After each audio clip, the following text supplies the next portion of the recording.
Ladies, ladies, drop it down. Just wanna see you touch the ground. Don't be shy, girl. Hey, girl. Shake your body like a belly dancer. Bonjour les amis, j'espère que vous allez bien aujourd'hui encore. Donc je vous retrouve pour une toute nouvelle vidéo assez rapide sur le sens de la justice dans l'œuvre de One Piece. On vous dit que puisque l'œuvre elle suit un groupe de pirates, on peut considérer que ce sont les héros de l'œuvre et ils sont constamment poursuivis par les marines qui leur rendent la vie dure. Et même si les héros sont pas forcément mauvais, ils sont pas non plus l'incarnation du bien parce qu'ils peuvent faire ce qu'ils veulent, que ce soit bien ou pas. Même pour sauver des gens au passage, ça peut affecter le reste du monde en négatif. On dit qu'il est facile de détester les marines parce qu'ils sont responsables de soucis pour les personnages préférés de plein de personnes. Mais ils sont pas tous mauvais, avec par exemple des persos comme Garp, Kobe et tout qui sont assez sympas. Mais ça va contribuer à la bonne image de l'organisation.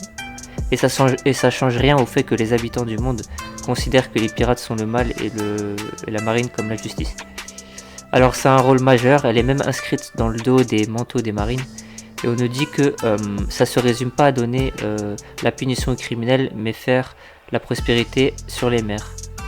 Les principaux membres de la marine ont leur propre conception de la justice, et ça laisse une marge de manœuvre à des gens comme Fujitora par exemple, qui vont faire des pratiques légales mais inhumaines, et Garp qui fait ce qu'il a envie. D'un autre côté, il y a aussi des personnages comme Lucci qui peuvent se servir d'une raison pour commettre des actes horribles tout en restant dans la légalité. Une grande partie des marines croient en la justice absolue, ce qui signifie que ça va à l'encontre, que quand quelque chose va à l'encontre de la loi, c'est inexcusable et que le coupable doit être puni à tout prix, même au prix de la vie de civils, comme avait dit Akainu. Et du coup, il ne laisse pas partir un seul criminel, même s'il s'agit d'un enfant, ce qui fait douter de la justice pour les vraies marines. De même, les marines ont plusieurs interprétations différentes, surtout différentes de celles des pirates.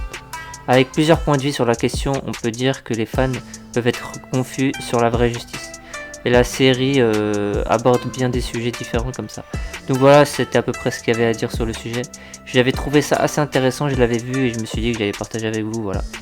Du coup c'est tout pour moi, merci d'avoir suivi cette vidéo assez courte. N'hésitez pas à liker, partager et vous abonner si c'est pas fait. Et du coup prenez soin de vous les amis et à la prochaine.